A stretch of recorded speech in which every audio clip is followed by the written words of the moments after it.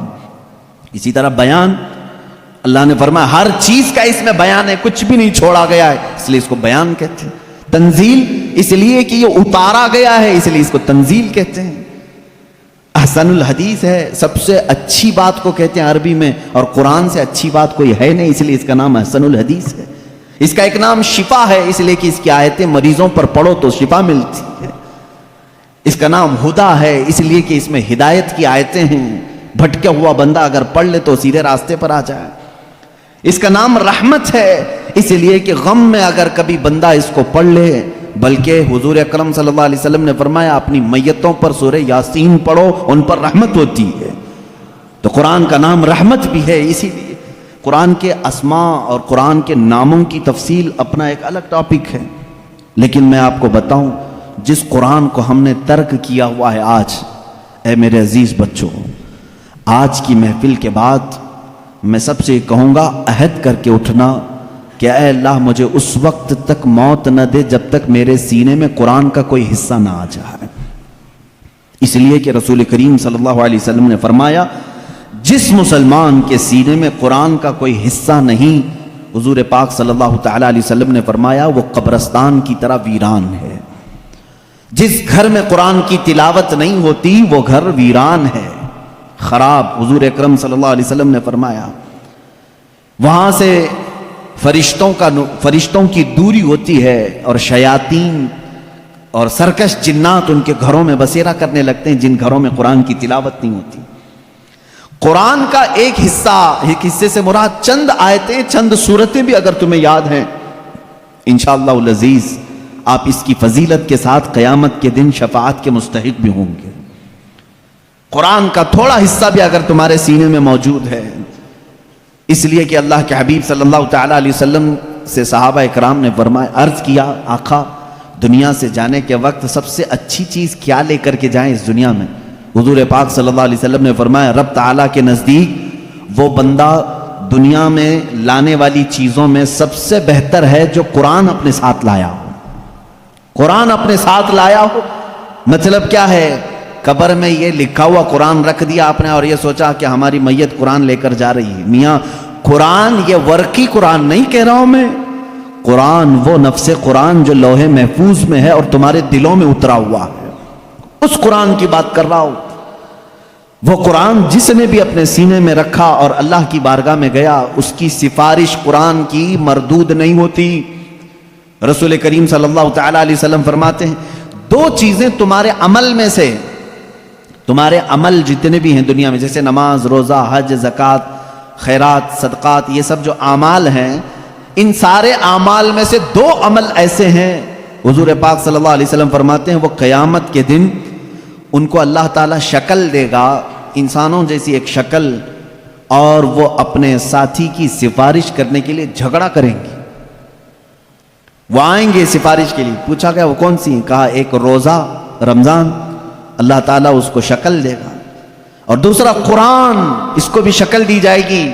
حضور اکرم صلی اللہ تعالیٰ علیہ وسلم نے فرمایا جس کے حق میں یہ دونوں نے سفارش کر دی اس پر جنت واجب ہو گئی، اور جس کے خلاف آ کر کے یہ دونوں کھڑے ہو گئے، میرے آقا صلی اللہ علیہ وسلم فرماتے ہیں پھر اس پر دوزخ میں جانا لازم ہو جائے گا۔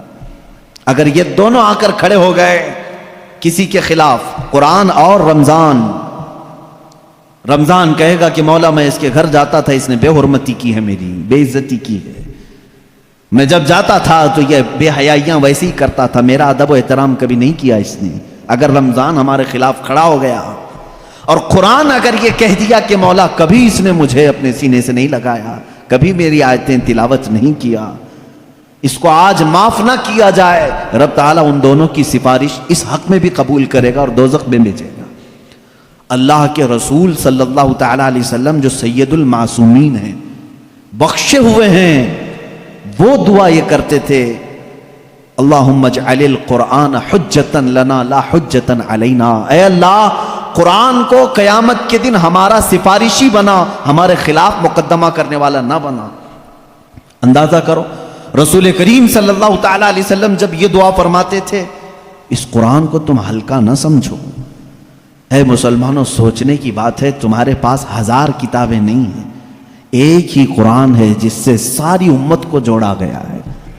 اور حد تو یہ بھی ہے، اسلام میں اسلام کے نام پر 70 سے زیادہ فرقے بنے، بہت فرقے بنے، ہر صدی میں کچھ نہ کچھ فرقے جنم لیتے رہے اور مرتے بھی رہے، آج بھی ہیں 70 سے زیادہ فرقے پائے جاتے ہیں، بلکہ خود شیعوں میں 70 فرقے ہیں، خوارج میں الگ فرقے ہیں، ان کے علاوہ اور دوسرے فرقے جیسے قادیانی ہیں، بدعقیدہ ہیں، جو اسلام کی کچھ نہ کچھ بنیادی چیزوں سے انحراف کرتے ہیں۔ لیکن میں آپ کو بتاؤں، تقریباً جتنے اسلامی فرقے ہیں سب کا اتفاق ہے کہ قرآن یہی ہے، کوئی اور نہیں۔ یہ 30 پارے جو قرآن کے ہیں اس پر سب کا اتفاق ہے۔ یہ بھی قرآن کا ایک معجزہ ہے، دوسرے سارے مسئلوں میں اختلاف چل رہا ہے، لیکن قرآن کا الف لام میم سورہ فاتحہ سے شروع ہو کر والناس پہ ختم ہونے میں تقریباً سارے فرقے اس کو تسلیم کرتے ہیں۔ شیعوں کا ہمارا اختلاف ہے، اہل حدیث سے اختلاف ہے، دیوبندیوں سے اختلاف ہے، رافضیوں سے اختلاف ہے، قادیانیوں سے اختلاف ہے، لیکن جا کر کے سارے مکاتب فکر میں آپ دیکھیں سب کے ہاں یہی قرآن پڑھا جاتا ہے، یہی قرآن ہے۔ اسی لیے میں کہتا ہوں ایک قرآن ہے، لیکن اس امت نے اس کو اتنا بوجھل کیوں سمجھا ہے، اس کو اتنا بھاری کیوں سمجھا ہے، جبکہ وہ مولا اسی قرآن میں یوں فرماتا ہے، ایک بار نہیں 4 بار فرما رہا ہے، وَلَقَدْ يَسَّرْنَا الْقُرْآنَ لِلذِّكْرِ فَهَلْ مِن مُدَّكِرٍ، ہم نے قرآن کو یاد کرنے کے لیے آسان بنایا ہے، ہر کوئی یاد کرنے والا، اور وہ اتنا آسان ہے، اتنا آسان ہے۔ میں نے خود دیکھا ہے کہ وہ بچے جن کو ابھی سوجھ بوجھ بھی نہیں آتی، سمجھ بوجھ بھی نہیں آتی، وہ بھی جب قرآن یاد کرنے لگ جاتے ہیں تو ان کے سینوں میں قرآن اتر جاتا ہے۔ جب میں خود قرآن حفظ کرنے کے لیے نکلا تھا، ہماری عمر 11 سال کی تھی، بہت سارے معاملات سمجھ میں نہیں آتے تھے، لیکن ہم نے تیزی سے یاد کیا، اللہ کا فضل تھا، ہمارے ساتھ کچھ ایسے بھی تھے جن کو 2+2 کیا ہوتا ہے یہ بھی نہیں معلوم تھا، لیکن وہ 30 پارے کے حافظ تھے۔ دوسری چیزوں میں اگرچہ ذہن کند ہو، لیکن قرآن ایک معجزہ ہے جو یاد کرنے والے کے سینے میں اتر جاتا ہے۔ ہاں، یہ اس کے ساتھ نہیں جاتا جو اس کو بھاری سمجھتا ہے، جو اس کو بوجھل سمجھ کر کے چھوڑا اس کے ساتھ نہیں جاتا، اور جو اس سے محبت کیا اس کے سینے میں بہت آسانی سے اترتا ہے۔ میں نے تو محسوس کیا ہے، ہمارے ساتھ ایسا بھی ہوتا رہا ہے، استاد بیٹھے ہوئے ہیں سنتے رہتے تھے، ایک دن کا اتفاق ایسا ہوا کہ خبر یہ لگی کہ کل شاید استاد آنے والے نہیں ہیں، موج مستی کرتے ہیں سارے، کل کا تو سبق چھٹی ہے، کچھ یاد نہیں، کیونکہ پہلے ہی معلوم ہو گیا استاد نہیں آنے والے ہیں، اور صبح 8 بجے سے کلاس چلتی تھی، 9 بجے تک نہیں آئے تو پکا ہو گیا کہ آئیں گی، کلاس بند کر کے نکلنے ہی والے تھے کہ استاد سامنے نظر آ گئے۔ سب کو کہا بیٹھو، میری کوئی چھٹی نہیں ہے، میں تاخیر ہو گیا تھا، بس مؤخر ہو گیا تھا۔ اب سبق سنانے کے لیے جس کو بھی بلایا جائے، ظاہر سی بات ہے جو سختیاں ہوتی تھیں، کہاں سے، رات کو یاد نہیں کیے، صبح یاد نہیں کیے، سامنے اچانک سننے کے لیے۔ ایسے عالم میں میرا خود کا تجربہ بھی ہے، کئی ہمارے ساتھیوں کا بھی تجربہ ہے، قرآن پر ہاتھ رکھا، دل سے کہا اللہ کا کلام ہے، اتر جا جلدی سے، بس اور کچھ نہیں۔ شاید 10 منٹ لگے ہوں، 15 منٹ لگے ہوں، قرآن کے 2 صفحے یاد ہو جاتے تھے۔ جتنی جلدی پانی ہضم نہیں ہوتا اس سے جلدی قرآن یاد ہوتا تھا۔ کر کے تو دیکھا ہوتا آپ نے، کر کے تو دیکھا ہوتا۔ شروع میں شیطان بہت ورغلاتا ہے، بہت بہکاتا ہے، یاد کرنے نہیں دیتا اور بھگاتا ہے، لیکن جو جم گیا تو پھر قرآن ہی اس کا مددگار بھی ہوتا ہے، قرآن اس کا مددگار ہوتا ہے۔ اب میں چند حدیثیں آپ کو بتاؤں کہ قرآن کہاں تک تمہاری دوستی نبھاتا ہے۔ پہلی بات، کچھ لوگ ڈر کر کے چھوڑے ہوئے، ہم تو پڑھ ہی نہیں پاتے تھے، اس پر بھی میں آج ایک حدیث پڑھا، حضرت عائشہ صدیقہ رضی اللہ تعالی عنہا سے مروی ہے، فرماتی ہیں رسول کریم صلی اللہ تعالی علیہ وسلم نے فرمایا الماہر فی القرآن، جو قرآن کا ماہر ہے یعنی اچھی تجوید میں تلاوت کرتا ہے اور اس کے معنی بھی سمجھتا ہے، سب سمجھتا ہے، حضور اکرم صلی اللہ علیہ وسلم نے فرمایا قیامت کے دن وہ معزز محترم فرشتوں اور انبیاء کے ساتھ ہوگا۔ جو ماہر ہے قرآن میں، جو قرآن اچھے سے تلاوت کرتا ہے، یہاں تک تو بات ٹھیک ہے، آگے میرے آقا صلی اللہ علیہ وسلم فرماتے ہیں والذی یقرأ القرآن یتتعتع فیہ وعلیہ شاق فلہ اجران او کما قال رسول اللہ صلی اللہ علیہ وسلم، میرے آقا فرماتے ہیں اور وہ بندہ جو اٹک اٹک کے پڑھتا ہے، اس کے لیے زبان پھسل جاتی ہے، یہ صاف ہے الفاظ حدیث میں، جو اٹک اٹک کے پڑھتا ہے زبان پھسل جاتی ہے، یا ذہن موٹا ہے زبان موٹی ہے جلدی سمجھ میں نہیں آتا ادھر ادھر ہجے کر کے پڑھتا ہے، میرے آقا صلی اللہ علیہ وسلم نے فرمایا اس کو ڈبل اجر ہے، فَلَهُ أَجْرَانِ، اس کو دگنا اجر ہے۔ تو کیوں چھوڑ دیا تھا اس قرآن کو؟ یہی سوچ کر کہ پتہ نہیں کہاں غلطی ہو جائے، تم لگے رہتے ہیں، ایک دن وہ آ جاتا جب ہماری زبانوں کی لکنت کو بھی یہ صحیح کر دیتا۔ قرآن پاک علاج بھی ہے، شفا بھی ہے، دوا بھی ہے، رزق بھی ہے، رحمت بھی ہے۔ عزیزان گرامی، میرے آقا صلی اللہ تعالیٰ علیہ وسلم نے فرمایا، احادیث کے چند جملے میں آپ کے سامنے رکھ دوں۔ رسول پاک صلی اللہ تعالیٰ علیہ وسلم فرماتے ہیں کہ جو قرآن گھر میں تلاوت کرتا ہے اس کے لیے ایک فرشتہ ہے جس کا نام سکینہ ہے۔ حضرت اسید بن حضیر رضی اللہ تعالیٰ عنہ ایک صحابی ہیں، وہ رات میں تلاوت کر رہے تھے، اچانک بادل کا ایک ٹکڑا نیچے آ گیا۔ بادل کا ٹکڑا کبھی نیچے آپ نے دیکھا نہیں ہوگا، اس میں کیا ہوتا ہے معلوم ہے؟ جیسے فریج کھولنے کے بعد بہت تیز شبنم جیسی ٹھنڈک رہتی ہے، اس طرح بادلوں کو کچھ جمی ہوئے پانی اور برف جیسی چیزیں گھیری ہوئی رہتی ہے، ایک ٹکڑا ان کے اوپر آ گیا۔ حضرت اسید ڈر گئے، ان کا گھوڑا ہنہنانے لگا، تیزی سے اچھل کود کرنے لگا، اور وہ قرآن پڑھ رہے تھے اس وقت، اور انہوں نے قرآن چھوڑ دیا۔ اور صبح حضور اکرم صلی اللہ علیہ وسلم کے دربار میں آئے، کہا یا رسول اللہ صلی اللہ علیہ وسلم مجھے ڈر لگ رہا ہے، رات کو میں چھت پر بیٹھ کر قرآن پڑھ رہا تھا، صرف میری بیوی ہے اور میرے گھر میں ایک گھوڑا ہے، مجھے ڈر یہ لگا کہ آسمان سے کچھ برس جائے گا اور میں ہلاک ہو جاؤں گا۔ بادل کا ٹکڑا یہاں تک آ گیا تھا، سر تک آ گیا تھا، اور میرا گھوڑا بھی دیکھ کر کے ہنہنانے لگا، اچھل کود کرنے لگا، یہ کیا معاملہ ہے؟ اللہ کے حبیب صلی اللہ تعالیٰ علیہ وسلم نے فرمایا، مسکرایا، کہا اسید تلاوت چھوڑ کیوں دیا؟ اور پڑھتے رہتے ہیں، اس لیے کہ وہ فرشتہ ہے جسے قرآن سننے کا بہت شوق ہے۔ جب بھی کوئی قرآن تلاوت کرتا ہے تو آسمانوں سے اتر آتا ہے، یہاں تک کہ میرے آقا صلی اللہ علیہ وسلم نے فرمایا فجر کی نماز میں آؤ، اپنے منہ صاف کر کے آؤ، اپنے منہ کی بدبو نکال کر کے آؤ۔ پوچھا کیوں؟ فرماتے ہیں میرے آقا صلی اللہ علیہ وسلم جب تم نمازوں میں قرآن کی تلاوت کرتے ہو کچھ ایسے فرشتے ہیں وہ اپنا منہ تمہارے منہ سے لگا دیتے ہیں،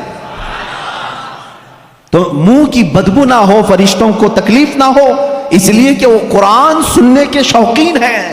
جب تم تلاوت کرتے ہو تو وہ اتر جاتے ہیں اور تمہارے منہ سے اپنا منہ لگا لیتے ہیں۔ قرآن کی یہ برکت ہے میرے عزیزو، دوسری کتابوں کے لیے کہیں ایسی فضیلت نہیں ملتی۔ یہ تو میں دائرہ اسلام میں موجود میرے آقا صلی اللہ تعالیٰ علیہ وسلم کی بتائی ہوئی حدیثیں آپ کو پہلے بتا رہا ہوں، میں پھر دنیاوی معاملات میں بھی آؤں گا کہ قرآن کہاں کہاں ہماری رہنمائی کرتا ہے۔ پہلے تو ہم اپنے دائرے میں دیکھیں، ہم چھوڑے ہوئے ہیں نا اس کو۔ اقبال نے کہا تھا وہ زمانے میں معزز تھے مسلمان ہو کر، آج تم خار ہوئے ہو تاریک قرآن ہو کر، آج تم خار ہوئے ہو تاریک قرآن ہو کر، قرآن چھوڑ کر کے ہی ذلیل ہوئے ہیں، باقی اور کوئی وجہ نہیں ہے۔ اللہ تبارک و تعالیٰ نے جو مقدس چیز تمہارے لیے اتاری، پچھلی امتوں کو کبھی یہ چیز نہیں ملی، قرآن جیسی برکت کسی امت کو نہیں ملی جو امت مصطفیٰ صلی اللہ علیہ وسلم کو ملی۔ تورات آئی ہے، انجیل آئی ہے، زبور آئی ہے، سب کو معلوم ہے نا، آسمانی کتابیں آئی۔ جاؤ اے مسلمانوں ڈھونڈ کر کے لاؤ تورات کا ایک نسخہ جو موسیٰ علیہ السلام پر اترا تھا، ڈھونڈ کر کے لے آؤ انجیل کا ایک نسخہ کہ جو عیسیٰ علیہ السلام پر اترا تھا، زبور کا ایک نسخہ لے کر کے آؤ۔ آج وہ کتابیں ناپید ہیں، اور اگر ہیں تو اس میں اختلاف. خود عیسائیوں کے ہاں 4 قسم کی انجیلیں پائی جاتی ہیں، یہودیوں کے ہاں تورات اولڈ ٹیسٹمنٹ میں، یونان والوں کا الگ، فلاں جگہ کا الگ، جرمنی کے الگ، UK کے الگ، امریکہ کے الگ. جا کر کے دیکھو گے تو ان کے نسخوں میں الگ الگ تبدیلیاں ہیں. زبور نام کی جو کتاب تھی داؤد علیہ السلام پر، وہ کہاں ہے؟ اس کی کتنی آیتیں غائب، کسی کو نہیں پتا. لیکن دنیا میں اگر خالد ہمیشہ رہنے والی کوئی کتاب ہے تو قرآن مقدس ہے. تم جاؤ امریکہ میں بھی تمہیں یہی قرآن ملے گا جو سورہ فاتحہ سے شروع ہو رہا ہے. عرب میں جاؤ یہی قرآن ملے گا جو والناس پہ ختم ہو رہا ہو. ہندوستان میں آؤ یہی قرآن ملے گا جس کے درمیان میں سورہ کہف ہے. کہیں پر بھی جاؤ قرآن اسی طرح سے آج موجود ہے. تمہیں ڈرنے کی ضرورت ہے مسلمانوں، قرآن کہیں ضائع نہیں ہوگا، کہیں ضائع نہیں ہوگا. آج کچھ لوگ یہ سوچتے ہیں کہ قرآن کو ہم مٹا دیں گے، خاک مٹا دیں گے، خاک مٹا دیں گے. تم جیسے بہت آئے، تمہارے سے بڑے بڑے بلکہ سڑے سڑے بھی آئے، قرآن کا کچھ نہیں کر سکے. اس لیے کہ اس کے حفاظت کی ذمہ داری خود اللہ نے لی ہے. قرآن میں خود فرماتا ہے اِنَّا نَحْنُ نَزَّلْنَا الذِّكْرَ وَإِنَّا لَهُ لَحَافِظُونَ. ہم نے ہی قرآن کو اتارا ہے اور ہم ہی اس کی حفاظت کرنے والے ہیں. اب اللہ کے ذمے میں ہے، اسی لیے قرآن کی حفاظت کا ذمہ امت کو نہیں دیا گیا. ورنہ یہی حال ہوتا جیسے پہلے کی امتوں نے کیا. عیسائی علماء کیا کرتے تھے؟ امیروں کے لیے الگ آیتیں بتاتے تھے، غریبوں کو الگ آیتیں بتاتے تھے، پیسہ لیتے تھے، آیتیں بدل دیتے تھے. اگر امت کے حوالے یہ قرآن بھی چھوڑ دیا جاتا تو دنیا دار زر خرید مولوی وہ قرآن کو بھی بیچ دیتے ہیں، حکومت کو راضی کرنے کے لیے آیتیں بدل دیتے ہیں. لیکن اللہ نے امت کے حوالے نہیں رکھا، خود اپنے حفظ و امان میں رکھا ہے. قرآن کو کوئی بدل نہیں سکتا. لا تبدیل لکلمات اللہ. رب تعالیٰ خود فرما رہا ہے اللہ کے ایک کلمے میں بھی تبدیلی نہیں. خوف کس بات کا تمہیں؟ اس کی قرآن کی اتنی حفاظت کی گئی ہے کہ اس کے سارے الفاظ گن کے رکھ لیے گئے ہیں. ایک لفظ بھی اگر کم ہو گیا تو پتہ چل جائے گا یہ قرآن نہیں ہے. الفاظ تو دور کی بات ہے میرے عزیزو، اس کی صورتیں محفوظ ہیں. 114 صورتیں ہیں، اس میں ایک کم بھی نہیں ہوگی، زیادہ بھی نہیں ہوگی. ہم یہ سب محفوظ ہیں. جو عالم ہوگا، جو حافظ ہوگا، کروڑوں کی تعداد میں علماء بھی ہیں، وہ سب کو معلوم ہے. یعنی قرآن کی یہ باتیں جاننے والے علماء کی بات کر رہا ہوں، سب کو معلوم ہے کہ قرآن میں 114 صورتیں ہیں، 540 رکوع ہیں. اتنا ہی نہیں بلکہ اس کے جو ہے حرف بھی گن لیے گئے، آیتیں بھی گن لی گئی ہیں. 6666 آیتیں ہیں، حروف بھی گنے گئے ہیں، زبر بھی گنے گئے ہیں، زیر بھی گنے گئے ہیں، بلکہ اس کے نقطے بھی گن کے رکھے گئے ہیں. کہیں ایک نقطہ بھی کم نہیں کر سکو گے. اس قرآن کی اتنی جو حفاظت ہے. آج میں آپ کو بتاؤں، کبھی کسی نان مسلم کے پاس جاؤ اور اگر وہ تم سے یہ سوال کرے تو مسلمان ہے، اسلام ہی سچا دھرم ہے، کیا تمہارے پاس پروف ہے اس چیز کا؟ تم کیا کہو گے؟ حضور صلی اللہ تعالیٰ علیہ وسلم کے معجزے سناؤ؟ انکار کرے گا. میرے آقا صلی اللہ تعالیٰ علیہ وسلم نے چاند کے 2 ٹکڑے فرمائے، سورج کو پلٹا دیا، بہت سارے معجزے ہیں. وہ کہے گا میں نہیں مانتا ان چیزوں. وہ اس زمانے میں تھے، میں کہاں دیکھا ہوں. اگر تم اس کے سامنے اسلام کی عظیم فتوحات کو دکھاؤ گے، وہ کہے گا میں نہیں مانتا، یہ سب کہانیاں ہوں گی، ہمارے بھی بھگوانوں کے ذکر اس طرح سے کیے گئے ہیں، اسی طرح کی باتیں ہمارے پاس بھی موجود ہیں. ہر کوئی کہے گا. تمہارے پاس اگر اپنے حق ہونے کی کوئی علامت آج بھی موجود ہے تو صرف قرآن پاک ہے. اسے کہو میرے سچے مذہب پر اور اچھے مذہب پر قائم ہونے کی سب سے بڑی دلیل، سب سے بڑا پروف قرآن ہے. لا کر کے دکھاؤ اس طرح کی کوئی دوسری کتاب کسی کے پاس ہو. کم سے کم 1400 سال سے جو محفوظ چلی آ رہی ہے دنیا میں، کسی لیبارٹری میں بھی، کسی لائبریری میں بھی اتنی پرانی کوئی کتاب آج محفوظ موجود ہے ہی نہیں. یہ میری بات نہیں، ساری دنیا کا جو دوسرے ریلیجن سے تعلق رکھتے ہیں ان کا بھی یہی قول ہے کہ قرآن سے زیادہ محفوظ اس دنیا میں اب کوئی چیز نہیں رہ گئی. اس کی حفاظت کو اللہ نے اس طرح سے ترتیب دے کر فرمایا ہے کہ مسلمان اپنے بچوں کو حافظ قرآن بناتے ہیں اور اس کی حفاظت میں لگے ہوئے ہیں. اللہ تعالیٰ نے سینوں کو چنا ہوا ہے اس قرآن کی حفاظت کے لیے۔ خیر میرے عزیزوں، احادیث کریمہ میں یہ ہے، حضور اکرم صلی اللہ تعالیٰ علیہ وسلم فرماتے ہیں قیامت کے دن ایک بندہ آئے گا جو قرآن تلاوت کرتا تھا، اس کے حساب کی باری آئے گی تو رب تعالیٰ اس سے فرمائے گا اقرأ القرآن ورتقی ورتل، اے بندے قرآن یہاں پر بھی پڑھ جیسے دنیا میں پڑھتا تھا، جیسے تو قرآن پڑھتا تھا یہاں پر بھی پڑھ، اور جب تک وہ پڑھتا رہے گا رب تبارک تعالیٰ فرماتا ہے ورتقی ورتل، ایک آیت پڑھ ایک درجہ اوپر، دوسری آیت پڑھ دوسرا درجہ اوپر، تیسری آیت پڑھ تیسرا درجہ اوپر، جنت میں وہ درجے طے کرتا جاتا رہے گا، جہاں جا کر کے وہ قرآن کی تلاوت ختم کرے گا کہا جائے گا یہی تیرا درجہ ہے۔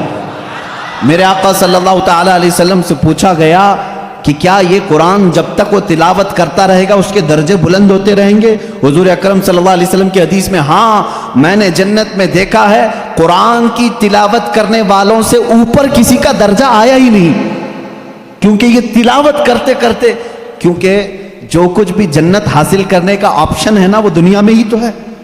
تم اتنی نمازیں پڑھو تو یہ جنت ہے، اتنے روزے رکھو تو یہ جنت کا دروازہ تمہارے لیے، حج کرو تو یہ جنت کا دروازہ تمہارے لیے، سارے آپشن جنت حاصل کرنے کے دنیا میں ہیں۔ یہ دارالعمل ہے، مرنے کے بعد عمل ختم ہو جائے گا، لیکن قیامت میں صرف ایک عمل ہے جس کو پھر رب تعالیٰ ریپیٹ کروائے گا۔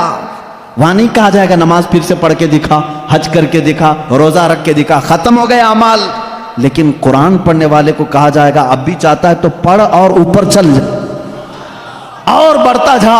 تو جس کو قرآن آتا ہوگا وہ پڑھتا جائے گا اور درجے طے کرتا جائے گا۔ یہ فضیلتیں میرے آقا صلی اللہ تعالیٰ علیہ وسلم نے سنائی، اور یہ جو حدیثیں میں ذکر کر رہا ہوں متفق علیہ اور صحیح احادیث آپ کے سامنے ذکر کر رہا ہوں۔ یہاں تک کہ حضور اکرم صلی اللہ تعالیٰ علیہ وسلم کی ایک حدیث ہے، قیامت کے دن وہ بچے جنہوں نے قرآن کو اپنے سینے میں رکھا تھا وہ بلائے جائیں گے، اللہ کا کلام یاد کیا، تو جب وہ آئیں گے تو رب تبارک و تعالیٰ ان بچوں کو بعد میں فرمائے گا ان کے والدین کے سر پر پہلے تاج رکھا جائے، البس والداہ تاجن یوم القیامتی، رسول کریم صلی اللہ علیہ وسلم فرماتے ہیں قیامت کے دن ایسا تاج پہنایا جائے گا جس سے سورج کی روشنی بھی پھیکی پڑے۔ اہل محشر پوچھیں گے یہ کیا نبی ہیں، یہ صدیق ہیں، یہ کون ہیں؟ تو فرشتے کہیں گے نہ یہ نبی ہیں، نہ صدیق ہیں، نہ شہداء ہیں، بلکہ صرف ایک حافظ قرآن کے ماں باپ ہیں، صرف ایک حافظ قرآن کے ماں باپ ہیں۔ جب ماں باپ کو تاج پہنایا جا رہا ہے تو جس کے سینے میں قرآن تھا اس کو کیا کیا جائے گا؟ رب تعالیٰ اس کے لیے فرماتا ہے، میرے آقا صلی اللہ علیہ وسلم نے فرمایا اس حافظ قرآن کو بلایا جائے گا اور اس سے کہا جائے گا ایسے 10 لوگ تیرے خاندان کے جن پر دوزخ میں جانا واجب ہو گیا، ان کا ہاتھ پکڑ، صرف اس کی برکت سے میں ان کی جہنم کی سزا کو معاف کر کے تیرے ساتھ جنت عطا کروں گا۔ اس کی سفارش قبول کی جائے گی۔ لیکن یاد رکھیں میرے عزیزو، حافظ قرآن قرآن کی آیات پر عمل کرتا ہو، اس کا ادب بھی کریں، احترام بھی کریں۔ آج زمانے میں حفاظ قرآن کے ساتھ بہت ہی برے سلوک دیکھنے کو ملتے ہیں۔ یاد رکھنا قیامت کے دن وہ اس عذاب میں مبتلا ہوں گے جو قرآن کی بے حرمتی کرنے والے کا عذاب ہوگا، کیونکہ وہ حافظ قرآن کی بے ادبی کرتے ہیں۔ ہمارے بزرگان دین جو سلف صالحین ہیں، میں نے پڑھا بھی ہے، بزرگان دین کا طریقہ تو یہ ہوتا تھا کہ اگر کوئی حافظ قرآن زمین پر بیٹھا ہے تو وہ کبھی اوپر نہیں بیٹھتے تھے۔ ہاں اگر وہ خود حافظ قرآن ہیں تو پھر دونوں کے معاملات ایک طرح کے ہیں، لیکن کوئی حافظ قرآن نہیں ہے اور کوئی حافظ نیچے بیٹھا ہے تو علماء بزرگان دین اس کو بے ادبی محسوس کرتے تھے۔ اللہ کا کلام سینے میں لے کر وہ نیچے ہے اور بغیر حفظ قرآن کیا ہوا اوپر بیٹھا ہے، اس کو بزرگان دین نے بے ادبی محسوس فرمائی۔ بہرحال قرآن ایک ایسا جامع نظام اللہ تعالیٰ نے تمہیں عطا کیا اور اس کی فضیلتیں میں نے بتائی، اور سب سے بڑی بات کیا ہے معلوم ہے؟ قرآن اللہ نے اتارا، آیتیں ساری چیزیں میرے آقا صلی اللہ علیہ وسلم پر اترتی رہیں۔ اس کی پہلی آیت جو اتری اقرا بسم ربک الذی خلق، غار ہرا میں، واقعہ آپ کو معلوم ہوگا۔ میرے آقا صلی اللہ تعالیٰ علیہ وسلم پہاڑ پر ایک غار ہے، آج بھی مکہ کے کنارے، غار ہرا اس کو کہتے ہیں، جبل نور، وہاں پر عبادت کے لیے جایا کرتے تھے۔ جبرائیل امین ایک رات آئے اور روایات یہ بتاتی ہیں کہ وہ 17 رمضان المبارک کی رات تھی۔ آ کر کے انہوں نے حضور اکرم صلی اللہ علیہ وسلم سے صرف اتنا کہا اقرا، پڑھو. آپ صلی اللہ علیہ وسلم نے فرمایا ما انا بقاری، میں نہیں پڑھنے والا. بعض بے وقوف اس کا ترجمہ یوں کرتے مجھے پڑھنا نہیں آتا. حضور اکرم صلی اللہ تعالی علیہ وسلم کو پڑھنا نہیں آتا. آپ نے جبرائیل امین نے سینے سے سینہ لگایا اور پھر کہا اقرا، کہا پڑھو. میرے آقا صلی اللہ علیہ وسلم نے وہی جواب دیا. 4 بار اس طرح سے ہوا. چوتھی مرتبہ جو ہے جبرائیل امین نے صرف اقرا نہیں کہا. اقرا کا مطلب کیا ہوتا ہے؟ پڑھ.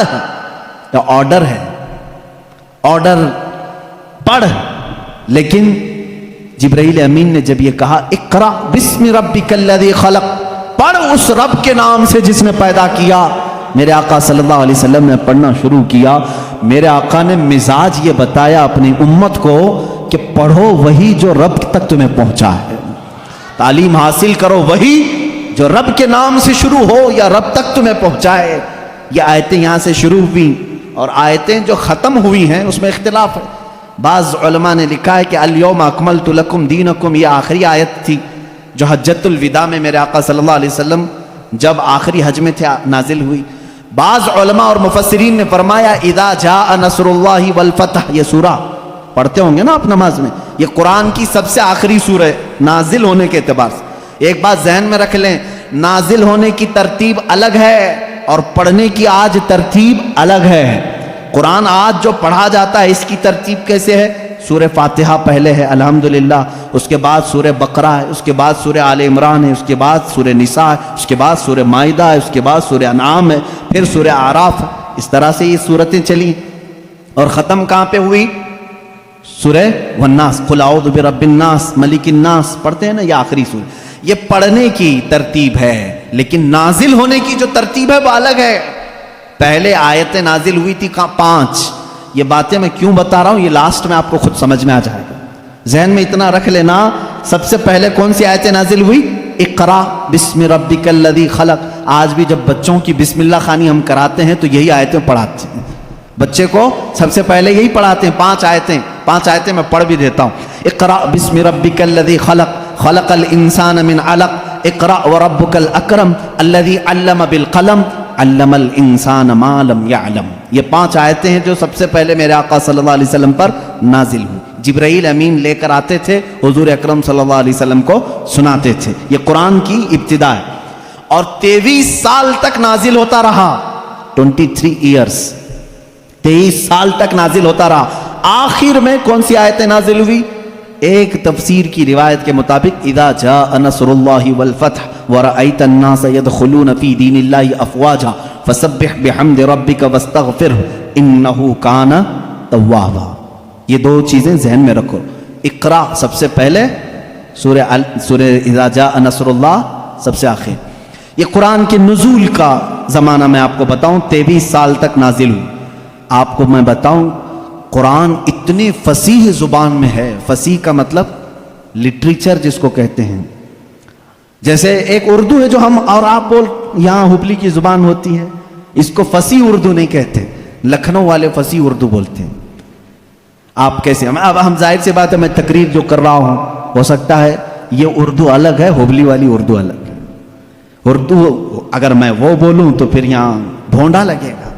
آبے جابے توبے یہ اگر جو عام طور پر استعمال کرتے ہیں یہ بھونڈا لگتا ہے، کیونکہ فصیح زبان میں جب کوئی بیان کرے تو وہ دل میں اترتی بھی ہے بات. زبان کی مٹھاس اس کی فصاحت میں ہے.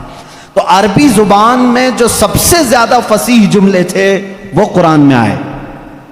ایک بھی ہلکا جملہ نہیں آیا، ایک بھی کمتر جملہ نہیں آیا. اب جیسے ایک مثال میں آپ کو بتا دوں، گھٹنا لفظ ہے نا، گھٹنا، گھٹنے ٹیک دینا، لیکن آپ گڑگے بولتے ہیں، ہے کہ نہیں؟ گڑگے ٹیکو، گڑگا کیا چیز ہے؟ یہ گڑگا یہ تمہاری عامی زبان ہے. اگر یہ میں کتاب میں لکھ دوں کہ میں سجدے میں جاتے وقت گڑگا ٹیک دیا، آپ کو برا لگے گا. کیا مولانا اچھی زبان میں بیچ میں ہڈی لے کے آ گیا ہے. گھٹنا لفظ ہے، گھٹنا یہ فصیح لفظ ہے، اور ایک عام لفظ ہوتا ہے جس کو آپ یوز کر رہے ہیں. سمجھ رہے ہیں؟ اب جیسے جانور کہتے ہیں، جانور ہے نا. اب عام زبان میں کہتے ہیں جناور. یہ فصیح لفظ نہیں ہے, یہ فصیح لفظ نہیں ہے. آپ یوز کر رہے ہیں, لیکن آپ جب آپس میں بات کرتے رہتے ہیں تو اس کو برا بھی نہیں سمجھتے. کتنے جناور ایسے ہیں, یہ کیا ہے, یہ فصیح اردو نہیں ہے. اچھا لڑکا کہتے ہیں, لڑکی کہتے ہیں, یہ فصیح اردو ہے. لڑکا آیا, لڑکی آئی. لیکن آپ کہیں چھورا آیا, چھوری آئی, یہ کیا ہے, چھوکرا آیا, چھوکری آئی. اس طرح کے یہ فصاحت میں استعمال نہیں ہے, فصاحت میں استعمال نہیں.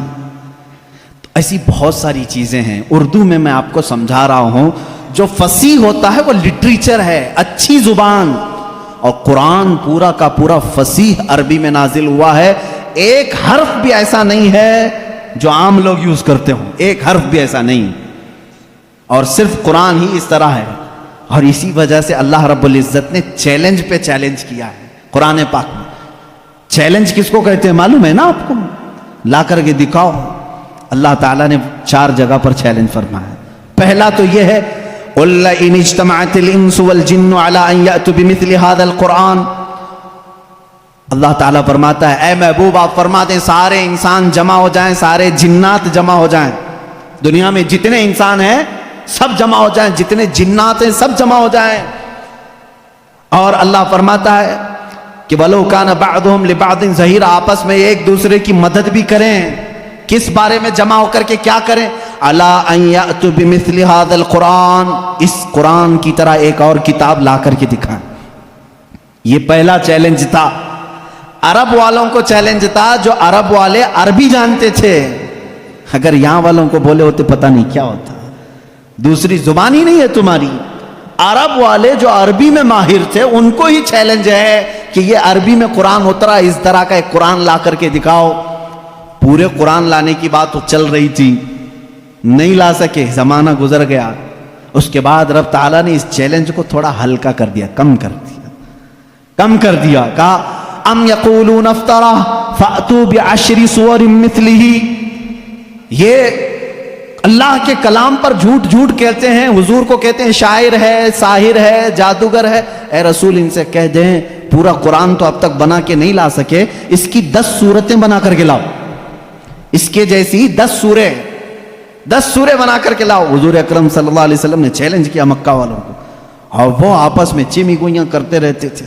ارے چیلنج تھوڑا ہلکا ہو گیا, اب تو بناؤ. پوری کتاب نہیں, 10 سورے بنانا ہے. 114 سورتیں ہیں قرآن کی, اس میں سے 10 سورتوں کی برابر کوئی سورے لے کے آؤ. نہیں لائے. پھر اس کے بعد اللہ تبارک و تعالیٰ نے تیسری مرتبہ جا کر کے اور چیلنج کو کم کر دیا. وَإِن كُنتُمْ فِي رَيْبٍ مِّمَّا نَزَّلْنَا عَلَىٰ عَبْدِنَا فَأْتُوا بِسُورَةٍ مِّثْلِهِ. اگر تم کو شک لگتا ہے جو کچھ بھی ہم نے اپنے بندے پر اتارا ہے تو لاؤ اس قرآن کی طرح ایک ہی سورے. کتنی؟ ایک سورے لے کر کے آؤ. پہلے پورا قرآن کے جیسا لانے کا چیلنج تھا, بعد میں 10 سورے لانے کا چیلنج تھا. پھر تیسری مرتبہ رب تعالیٰ نے کیا فرمایا؟ ایک سورے لے کے آؤ. نہیں لائے. اور حضور اکرم صلی اللہ تعالیٰ علیہ وسلم نے کیا فرمایا معلوم؟ ایک سورے جب وہ نہیں لائے, اس زمانے میں کیا ہوتا تھا, کمپٹیشن ہوتا تھا شعر و شاعری کا. مشاعرے ہوتے ہیں نا, اچھا شعر کس کا ہے اس کو انعام دیا جائے. جو شعر و شاعری کرتے ہیں وہ جانتے ہیں. عرب والے شعر و شاعری میں بہت مشہور تھے. سال میں ایک مرتبہ مکہ میں حج کے موقع پر سب بڑے بڑے شاعر جمع ہوتے تھے, اپنے شعر سناتے تھے. اور جس کا شعر سب سے اچھا ہوتا تھا اس کے شعر کو کعبے کے دروازے پر لٹکایا جاتا تھا, اور اس کی فضیلت تھی. سال بھر تک وہ شعر نکالے نہیں جاتے تھے, بلکہ اگلے سال اس سے بھی بہتر کوئی لاتا تو وہ نکالتے, پھر اس کا لٹکاتے تھے. یعنی ورلڈ گینیز بک میں جس طرح ریکارڈ درج کیے جاتے ہیں, ارے میاں یہ ابھی جو ہے 100 انڈے کھایا ہے, اب دوسرے کا نام اسی وقت لکھا جائے گا جب 150 انڈے کوئی کھا کے آئے ہیں. وہاں ریکارڈ بنانے کے لیے شعر و شاعری ہوتی تھی, اور مکہ میں خانہ کعبہ کے دروازے پر لٹکائے جاتے تھے. وہ ہر سال کا معمول تھا. ایک سال میرے آقا صلی اللہ تعالیٰ علیہ وسلم نے لکھا انا اعطیناک الکوثر فصل لربک وانحر ان شانئک هو الابتر. 3 آیتیں ہیں, ایک چھوٹی سورہ ہے. لے جا کر کے میرے آقا صلی اللہ علیہ وسلم نے خانہ کعبہ کے دروازے پر لٹکایا. آؤ عرب والوں اس سے بہتر کوئی چیز ہو تو اس کو اتارا جائے گا اور دوسرا اس کا لایا ہوا شعر لگایا جائے گا. یہ چیلنج چلا مہینہ 2 مہینے کئی دن تک. سارے پریشان تھے. اس وقت جو موجود تھے ان کے بس میں نہیں تھا. ایک بہت بڑے شاعر کو یہ لوگ یمن سے یا کسی علاقے سے لے کر کے آئے اور اس سے کہا یہ چیلنج محمد نے دیا ہے صلی اللہ علیہ وسلم کہ یہ 3 آیتیں ہیں اس کے اندر, اس سے بہتر کوئی چیز لا کر کے دکھائے. آپ کو سمجھ میں نہیں آئے گا یہ 3 چیزیں بنانے میں کیا دقت ہے. میرے عزیزو یہ صرف 3 آیتیں نہیں ہیں. جب اس کے حروف کو جوڑ کر کے دیکھا جائے تو یہ زبان جاننے والے ہی جانتے ہیں کہ اس کے فائدے کیا کیا ہیں. وہ بڑا شاعر آیا جو بات بھی شعر و شاعری میں کرتا تھا. اگر وہ پوچھتا کسی سے آپ خیریت سے ہیں تو شعر سے ہی پوچھتا تھا. اگر اس سے آپ پوچھتے کھانا کھائے جواب بھی شعر میں دیتا تھا. وہ آیا جب اس نے دیکھا کہ خانہ کعبہ پر یہ 3 چیزیں لٹکائی گئی ہیں, انا اعطیناک الکوثر فصلی لربک وانحر ان شانئک هو الابتر, اس سے کہا گیا جواب لکھو اس کا. تو اس نے اپنے ایک ٹکڑے میں لکھا ما ھذا کلام البشر, یہ بشر کا کلام ہو ہی نہیں سکتا. میں کیا جواب دوں, یہ بشر کا کلام ہو ہی نہیں سکتا. وہ چلا گیا. یہ چیلنج چلتا رہا, کوئی نہیں لا سکا قرآن کے مثل. اور آپ کو میں بتاؤں مضحکہ خیز بات, بہت مرتبہ مسیلمہ کذاب ایک ایسا شخص تھا جو اپنی الگ شریعت چلانا چاہتا تھا, حضور کے علاوہ اپنے آپ کو نبی کہنا چاہتا تھا. اس سے لوگوں نے کہا کہ محمد صلی اللہ تعالیٰ علیہ وسلم وہ نبی ہیں, ان پر قرآن کی آیتیں اترتی ہیں, تو بھی تو لے کے آ, تیرے پاس کہاں ہے کتاب. جیسے قادیانی کو بھی کہا گیا تھا, غلام مرزا قادیانی جو ہے, یہ مرزا غلام احمد قادیانی جو پنجاب کا تھا, اس نے بھی نبی ہونے کا دعویٰ کیا تھا. اس کا بھی وہی حشر ہے جو مسیلمہ کذاب کا تھا. جھوٹے نبوت کے دعوے دار دجال ہوتے ہیں, یاد رکھو. میرے آقا صلی اللہ علیہ وسلم خاتم النبیین ہیں, آپ کے بعد کوئی نبی نہیں ہوگا. لیکن وہ مسیلمہ کذاب نے جب یہ کہا, کوئی اس سے جب لوگوں نے کہا تیرے پاس کہاں ہے آیتیں ہونا چاہیے ویسے قرآن کی جیسے محمد صلی اللہ علیہ وسلم کے پاس آتی ہیں, کہا میں بھی بنا کر کے لاتا ہوں, میرے پاس بھی آتے ہیں. تو بہت دن تک سوچا اور پھر اس کے بعد خود سے ہی اپنے دماغ سے بنانے لگا کہ الفیل ملفیل وما ادراک ملفیل. قرآن کی سورہ ہے نا القاریۃ ملقاریہ وما ادراک ملقاریہ, اس سورے کے وزن پہ اس نے اپنے سے بنائے الفیل ملفیل وما ادراک ملفیل ذنبہ صغیر وخرطومہ طویل. یہ بنایا, لے کر کے آیا سارے لوگوں کے سامنے. کیا مطلب ہے معلوم ہے اس کا؟ الفیل ملفیل, ہاتھی. کیا ہاتھی؟ وما ادراک ملفیل, تم کیا جانو کہ ہاتھی کیا ہوتا ہے؟ اس کی پونچھ چھوٹی ہوتی ہے, اس کی سونڈ لمبی ہوتی ہے. ابھی یہاں ہنس رہے ہیں, عرب والے تو اس پر پیٹ پکڑ کر ہنسنے لگے. کیا بنا کے لایا بیوقوف. سب اسی وقت ہنس پڑے. ظاہر سی بات ہے 14 صدیوں کے بعد مسلمان اس کی بات پر ہنس رہے ہیں تو عرب والے کتنا ہنسے ہوں گے. گیا بھاگ کر کے, نہیں بنا لا سکا. اب اس کے بعد عرب مکہ والے بڑے بڑے جو مالدار تھے وہ لوگ جمع ہوئے اور کہا جو بھی عرب کے بڑے بڑے شاعر ہیں ان کو لاؤ, پیسے دو اور بناؤ کچھ بھی, ہمارے لیے جینا دشوار کر کے رکھی ہیں یہ آیتیں. یہ چیلنج پہ چیلنج دے رہے ہیں اور ہم بنا کر کے لا نہیں پا رہے ہیں. پورے شاعروں کو جمع کی, ان کو بڑے بڑے نذرانے دی. کتنا چاہیے پیسہ؟ سب لو, جاؤ اس کے برابر بنا کے لاؤ. وہ سب گئے شاعر اور گئے, کھا پی کر کے موٹے ہوئے. اگلے سال آئے, کچھ بھی نہیں لے کے آئے. سال بھر ہو گیا, پورے سیٹوں نے پھر کہا لائے نہیں, کہا نہیں بن ہی نہیں پایا, تھوڑے اور پیسے دے دو اگلے سال بنا کے لائیں گے. پھر پیسے ان کے اکاؤنٹ میں جمع ہوئے ہوں گے اس زمانے میں جو بھی اکاؤنٹ رہا ہو, پھر دیے. جیسے آج شاعروں کو پہلے اکاؤنٹ میں ڈالنا پڑتا ہے, اس لیے میں لفظ اکاؤنٹ کا ذکر کر رہا ہوں. ان کو اور پیسے دیے, پھر پیسے لیے اور گئے. جا کر کے دوسرے سال, اب ظاہر سی بات ہے اب تو مار کھاتے, نہیں لاتے پیسے. پچھلے سال کے بھی بقایا تھے, اس سال بھی تھے. اس سال وہ آئے اور کہنے لگے کہ ویسا بن تو نہیں پایا, قرآن کے جیسی کوئی سورہ بنی تو نہیں, ہاں البتہ کچھ عیب ملے ہم کو قرآن میں جو فصیح نہیں ہے. فصیح ابھی میں نے بتایا نا, فصیح کس کو کہتے ہیں؟ جو ہائی لیول کی زبان ہے. اور اگر عام لوگ یوز کرتے ہیں اس چیز کو تو اس کو کہتے ہیں یہ فصیح نہیں ہے, یہ عام لفظ ہے. جیسے میں نے اردو میں بتایا گڑگا, یہ عام لفظ ہے. انہوں نے کہا 4 لفظ ہم کو ایسے ملے ہیں جو عربی گرامر کے حساب سے فٹ نہیں بیٹھتے, عربی گرامر میں ایسا یوز نہیں ہوتا. انگلش کے گرامر توڑ کر کے اگر بولو گے تو انگریز ہنسیں گے، ہمارے گرامر توڑ کر کے بولو گے ارے لڑکی بہت اچھا تھا، آپ ہنسیں گے. یہ گرامر میں نہیں بیٹھتا ہے نا.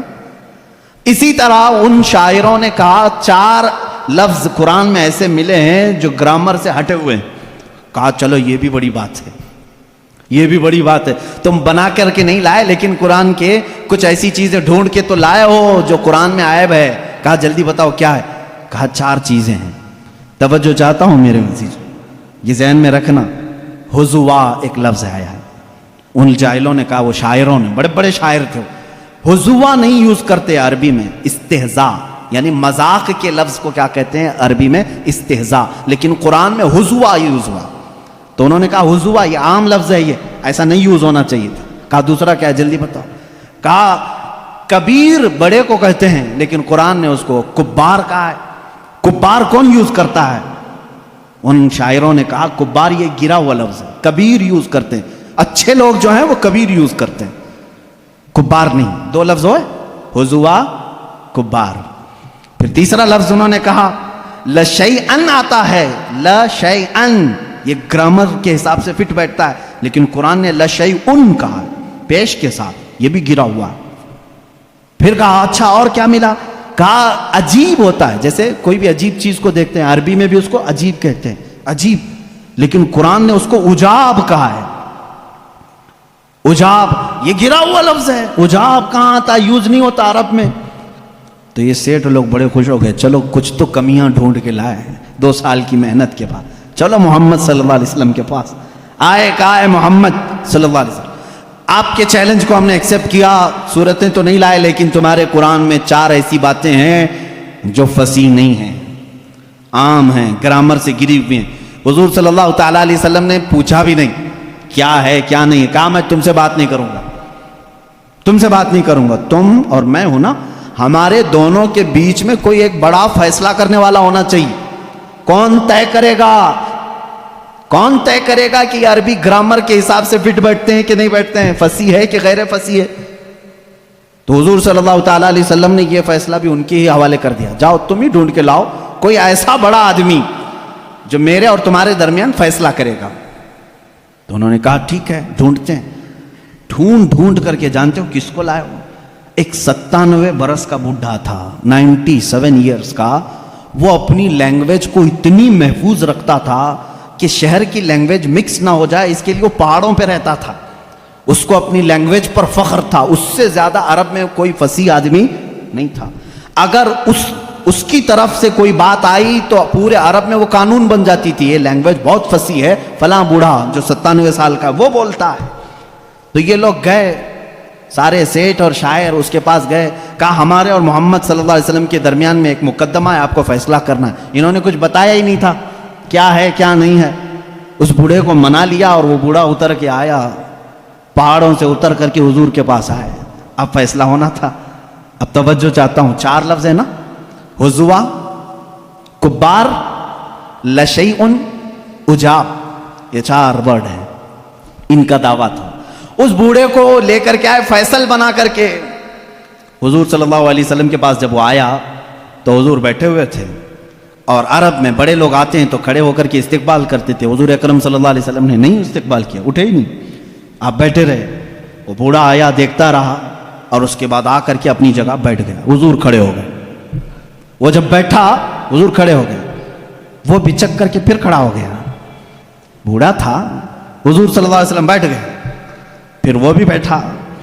تھوڑی دیر وہ ادھر بیٹھا تو میرے آقا صلی اللہ علیہ وسلم نے فرمایا نہیں نہیں نہیں، ادھر آ کے بیٹھو. اس کو اٹھایا پھر ادھر بیٹھایا. تھوڑی دیر ابھی وہ بیٹھا تھا، پھر حضور نے فرمایا یہاں نہیں، ادھر آ کے بیٹھو، ادھر ہی ٹھیک تھا.